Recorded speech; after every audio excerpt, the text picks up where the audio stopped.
내가 취임을 하면 바로 캐나다와 멕시코에서 들어오는 제품 전체에 대해 25% 관세를 부과하겠다. 그리고 중국산은 지금도 관세가 전기차는 100%, 태양광전지 50%, 반도체 50% 등등등인데 추가로 10%를 더 붙이겠다. 그게 나의 행정명령 1호가 될 거다. 누구 얘기냐면 미국 트럼프 당선자의 선언입니다. 글쎄 뭐 중국한테는 그럴 거라고 예상을 했지만 멕시코와 캐나다한테는 왜 이러는 걸까요? 게다가 어제는요. 트럼프가 취임 직후 북미 정상회담을 추진할 거라는 로이터 보도가 나왔습니다. 이게 한국 패싱하고 북한과 직통하겠다는 게 돼서 이래저래 트럼프 리스크가 현실화하는 건 아닌가 걱정입니다. 트럼프의 속내를 알아보러 미국에 다녀오신 분이에요. 여야 의원들이 함께 외교팀 꾸려서 미국 워싱턴을 다녀왔는데요. 국립외교원장 출신 미국 전문가입니다. 조국혁신당 김준영 의원 어서 오십시오. 네, 안녕하십니까. 네네. 언제 다녀오셨어요? 지난주 토요일 날 가서 화요일 날은 미국 일정은 그렇고요. 저는 네. 다른 일정이 있어서 캐나다까지 들러왔습니다. 어제 왔습니다. 그러셨군요. 네. 그러셨군요. 그저께 왔네요. 네. 그저께 다녀오시자마자 미국에서 관세 폭탄 뉴스가 나오고 네. 어제는 로이터 발로 트럼프 당선자 취임 직후에 김정은 위원장 만날 거다. 네. 직거래할 거다. 네. 뭐 직접 접촉할 거다. 이런 네, 얘기가 나와. 네. 그 얘기부터 좀 해보겠습니다. 일단 이 보도는 사실일까요? 사실 가능성이 있죠. 왜냐하면 트럼프가 매우 웃기는 얘기지만 역대 대통령 중에 공약 실천율 1위입니다. 문제는 해서는 안 될 공약까지 하기 때문에 문제인데 실제로 그렇습니다. 공약 실천율 1위예요? 1위예요. 미국 했던 대통령 말은 중에? 하고요. 물론 뒤에 용두사미가 되든지 빼는 예. 경우가 있고 예. 자기 나름대로 성공했다고 이제 이렇게 타협을 하든지를 하지만 굉장히 높거든요. 일단 실행은 하는군요. 실행합니다. 그중에 하나가 지금 말하는 관세와 또 와. 북한 접촉을 하겠다고 했으니까 그렇군요. 성공 여부는 알 수 없지만 할 거라고 저는 봅니다. 시기의 문제지. 그 목적은 그러면 한반도 평화가 미국 이익에 도움이 된다 뭐 이런 겁니까? 지금 보시면 네. 여전히 저는 이번에 이제 워싱턴 갔어도 예. 우리가 만날 수 있는 사람들은 사실은 간 것은 잘했지만 트럼프의 중심 인물들이나 지명자들은 지금 몸살이느라고 아무도 만나주지 않는 시기잖아요. 안 만나줘요? 왜냐하면 자기 지명이 걸려 있는데 지금 인준 받을 때까지 몸을 우리는 안 그러겠습니까? 하긴 그러네요. 못 만납니다. 함부로 만났다가 또 그다음 예. 그 하급 관리는 아직까지 이제 실무 관리는 아직 지명이 안 돼 있고 예. 우리가 만날 수 있었던 사람도 이제 공화당 의원들이겠죠. 조금은 도움이 되지만 예. 확실히 이제 핵심은 아니란 말이에요. 그렇죠. 그렇게 보면 이제 우리가 이 부분을 아까 질문한 게 뭐셨죠?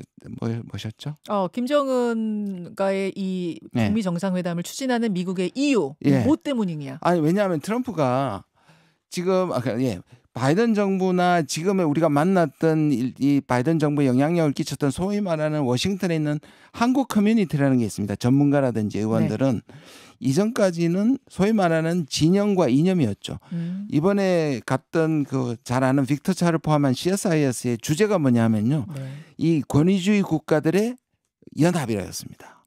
예를 들자면 중국, 러시아, 북한, 이란. 그러니까 철저하게 이들을 악으로 보는 거죠. 그리고 이념과 진영이잖아요. 트럼프는 그걸 완전히 버리는 겁니다. 다시 말해서 국익이 되면 그들과 손잡을 수도 있고 국익이 된다면 동맹국도 팔을 비틀 수 있다. 우리가 일기 때 경험했던 트럼프가 오고 있는데 그렇게 보니까 북한은 바이든 정부 때처럼 이렇게 봉쇄하는 게 아니라 이제 만나서 미국 편을 만들든지 또는 미국의 이익에 도움이 되기를 하겠다라는 거죠. 그 경제도 그렇고 외교도 그렇고 철저하게 미국 중심. 예. 미국의 이익이 되면 김정은 아니라 누구라도 만나. 예. 미국의 이익이 되면 동맹 아니라 누구한테도 관세 물릴 수 있어. 이거예요. 게다가 트럼프에게는 약간 관심이 집중되는 그런 성격이 좀 있잖아요. 자기한테 중심이 되는. 흔히들 이제 관종이라고. 그래, 그 말 제가 대신해 주셔서 감사한데요. 죄송합니다. 트럼프님 죄송합니다. 확실히 그게 있고요. 있다고 보고 그러면 보통 사람들은 정치적 올바름 때문에 못 만나는 독재자들이 있잖아요. 그게 푸틴과 김정은과 이런 사람들이잖아요. 맞습니다. 자기만 할 수 있다고 생각해요. 실제로 2018년에 그게 했던 이유도 뭐냐면 나는 독재자들을 설득시킬 수 있다. 그래서 그걸 증명하고 싶어하고 실제로 일기 때 거의 자기가 그걸 성공했더라면 노벨상을 받을 수 있었다는 것이 상당히 아쉬움을 표현을 많이 했거든요. 그런 이유도 있습니다. 그렇군요. 그런 여러 가지 이유로 김정은 위원장과의 정상회담 진짜로 추진하는 것 같다는 말씀이세요. 이제 문제는 예. 러우 전쟁이라든지 지금 국내 정치라든지 관세나 이런 것들이 조금 더 급하기 때문에 예, 예. 실제로 시기 문제는 제가 만난 분들의 많은 얘기는 예. 시기는 조금 뒤로 미룰 수도 있다. 아, 바로 후순위. 하기는 좀 힘들지 않겠냐 그렇게 보더라고요. 근데 김정은 위원장 최근에도 대놓고 시큰둥했어요. 일주일 전에 뭐라고 했냐면 우리는 이미 미국하고 협상으로 할 수 있는 데까지 다 해봤다. 근데 해보니까 미국은 공존 의지가 없고 적대적인 대북 정책만 있음을 확인했다. 이런 말을 했거든요. 이게 일관된 건데요. 하노이에서 사실은 북한 입장에서는 뒤통수를 맞은 거잖아요. 맞은 거죠. 그때 최선희가 뭐라 그랬냐면 미국과 한국은 향후에 절대로 이렇게 좋은 기회를 다시는 못 가지게 될 것이라고 얘기한 적이 있습니다. 그러고 쌩 돌아선 거 싹 아니에요. 돌아선 거죠. 그리고 지금까지 있는 것이고. 그렇죠. 지금 또 보면 그때보다 상황이 나은 게 뭐냐면 러시아도 있고 예. 그다음 미국과 중국이 사이가 나빠지니까 실제로 유엔 제재 시스템이 제대로 작동을 안 한단 말이에요. 모니터링 시스템도 지금 더 이상 작동 안 하지 않습니까? 예. 그렇게 보면 북한이 그때보다는 전략적으로 훨씬 나아졌다. 아. 그래서 미국의 트럼프가 오더라도 어떤 정도의 선물과 가격을 매길 수 있을까지 오히려 지금은 튕기는 건가요? 튕길 지금? 수 있는 상황이다라고 봅니다. 아, 속으로 싫은 건 아니군요. 실제로 또 트라우마도 있고요. 트라우마도 있고. 하노이 가서 뒤통수 맞았기 때문에 이 불신도 있죠. 그렇긴 하겠네요. 예. 트라우마도 있긴 하지만 또 속으로는 그럼 뭐 이렇게 좀 튕겨가지고 뭐까지 얻어낼 수 있을까도 계산하고 있을 거고. 예. 아니 한반도에 평화가 온다고 하면 우리가 싫을 건 없는데 문제는 뭐냐면 우리를 제끼고 둘이 만난다.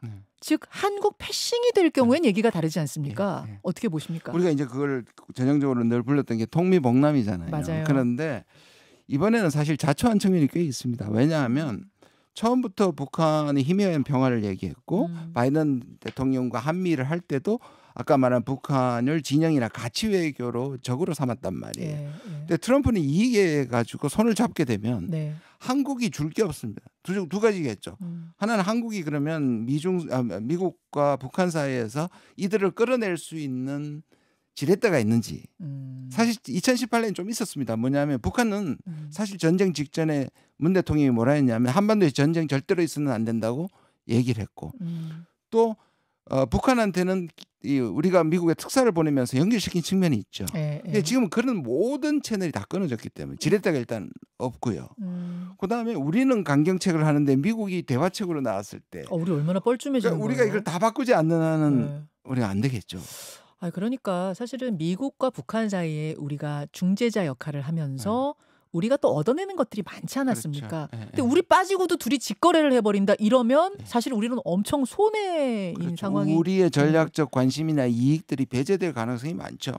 그때도 그럼 2018년에도 트럼프가 했던 얘기 아주 기억하실지 모르겠는데 오히려 전술핵 무기나 핵무기보다는 ICBM을 먼저 거론했거든요. 왜냐하면 ICBM은 네. 미국까지 갈 수 있기 때문에. 그렇죠. 그러니까 이런 타협이 생기면 우리는 큰일 나는 거예요. 그냥 핵을 인정하고 ICBM은 그게 걱정인 거지. 그렇죠. 미국의 걱정은 항상 ICBM이 자기 나라까지 날아올까 봐 그게 걱정인데 야 북한 너네 핵 있는 거 인정해 줄 테니 ICBM은 쏘지 마. 요렇게 해버리면은 그게 지금 가장 걱정되는 거죠. 제일 걱정인 거죠. 그게 사실은 그런 얘기도 했잖아요. 뭐냐면 핵을 많이 가진 국가와 친하는 건 좋은 거다라는 말 트럼프를 캠페인했단 말이에요. 이게 우리 해석하기에 따라서 북한 핵을 용인하는 듯한 발언일 수 있거든요. 아니 북한이 근데 설마 트럼프가 북한의 핵을 인정하는 정도까지 갈까요? 저는 그게 쉽지 않을 거라고 봅니다. 왜냐하면 미국이 전후에 NPT를 통해서 핵무기를 가진 보유국가를 최소화시킨 게 굉장히 성공적인 거거든요. 그럼요. 아무리 트럼프가 미국의 기성질서에 대해서 반대하고 하더라도 북한의 핵을 용인할 경우 한국, 일본 그리고 유럽에 있는 나라들이 도미노처럼 할 텐데요. 쉽지는 않아 보입니다. 그렇죠. 북한이 가진다 그러면 그럼 우리도 가질게요. 막 일본, 우리나라 다 나와버리면 어떡할 거예요, 이 동북아는. 그런데 그런 걸 우리가 지금 다 그냥 바라보고만 있어야 되잖아요. 우리가 외교에 뛰어들어서 이런 것들을 하지 못하는 게 문제인 거예요. 가보시니까 미국 가보시니까 우리를 어떻게 바라보고 있는 것 같은가요? 물론 지금 트럼프 핵심 팀하고 이야기 나누신 건 아니지만 분위기는 좀 취재하고 오셨을 거 아닙니까? 일단 워싱턴이 거의 유령 도시 같았습니다. 왜요? 좀 제가 이제 거의 10년을 공부를 했기 때문에 근데 왜냐하면 워싱턴은 95%가 민주당 지지입니다. 아, 그렇구나. 그리고 그 워싱턴에 나와 있는 사람들은 대부분 정부와 다 있는 프로젝트로 먹고 사는 회사들이 많아요. 이게 다 통째로 바뀐다는 뜻이고요. 이제 민주당에서 공화당으로 넘어가니까. 그냥 단순히 정권만 바뀌어도 난리가 나는데 완전히 기조가 바뀌기 때문에. 예. 그리고 이분 이 얘기를 아까 처음에 관세 얘기를 하셨는데요. 네네. 분담금 문제뿐만 아니라 관세 제가 공약 실천한다 그랬잖아요. 네.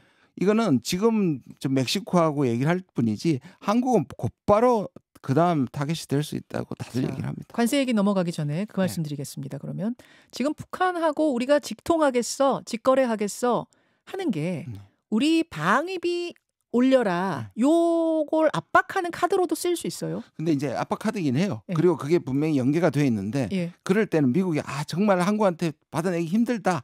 이것까지 억지로 해야지 우리한테 받아 그런 건 아니에요. 당연히 내놔야 된다는 거죠. 당연히. 그러니까 그게 이게 이 지렛대가 어마어마하게 중요하다. 뭐 필수적이다. 이런 생각조차 없습니다. 아, 그렇구나. 그건 너무 당연한 거고. 네? 북한하고 우리가 이렇게 직통하는 건 직통하는 거야. 네. 우리 이익 위해서 그런 거예요. 네. 자, 관세 얘기해 보죠. 내년 1월 20일 취임식 때 행정명령 1호로 멕시코와 캐나다에서 미국으로 들어오는 제품에 25% 관세 부과. 여러분 지금 캐나다하고 멕시코 제품에는 무관세예요. 미국이 관세 안 물려요. 근데 이걸 25로 올린다. 어마어마한 거죠. 그리고 중국은 이미 중국산 제품에 대해서 뭐 전기차는 100%, 반도체하고 태양광 배터리는 50% 굉장히 많이 물리고 있어요. 등등등등. 여기에 추가 10% 붙이겠다. 네. 전 중국은 그렇다 치고 네. 중국한테 이럴 줄 알았잖아요. 멕시코하고 캐나다는 오랜 친구 아닙니까? 우방이고. 왜 이래요? 지금 제가 말씀드렸잖아요. 네. 친구, 혈맹, 동맹 다 중요하지 않다니까요. 기본적으로 이익에 미국 이익에 그러면 동맹국들을 어떻게 보느냐. 예. 안보 무임승차를 통해서 그리고 미국의 시장을 불공정하게 이용해서 돈을 번다. 봐라. 지금 8개의 무역 수지 국가가 있는데 다 들어갑니다. 멕시코, 캐나다, 한국, 일본 다 들어갑니다.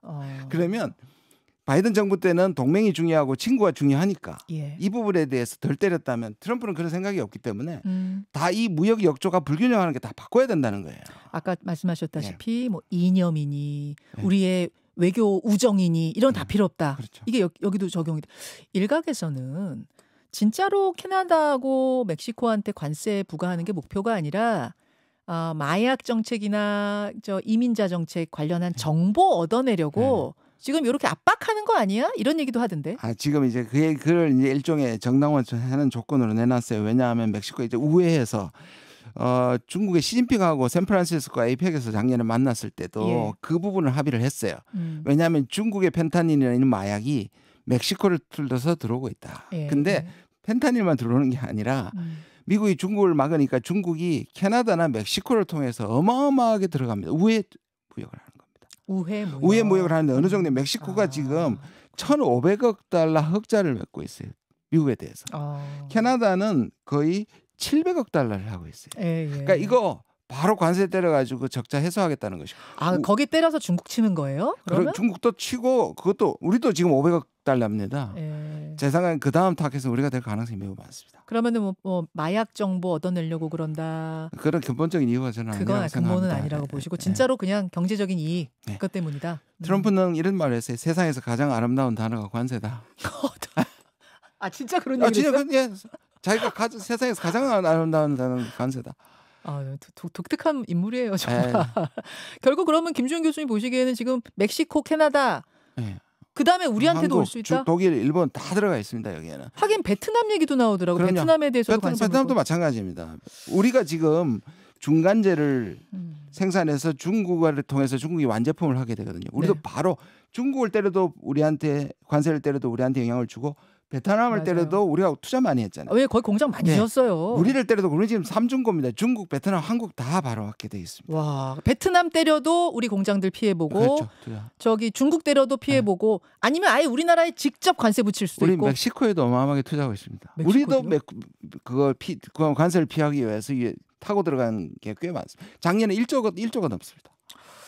어떻게 해야 되나요, 그러면? 그럼 이게 뭐냐면요. 기본적으로 보편 관세를 때린다는 말은 WTO 체제가 무너진다는 뜻입니다. 그러네요. 그러니까 우리하고 미국하고 FTA 했잖아. 이 얘기가 소용없고요. 아까 말한 멕시코, 캐나다가 했잖아.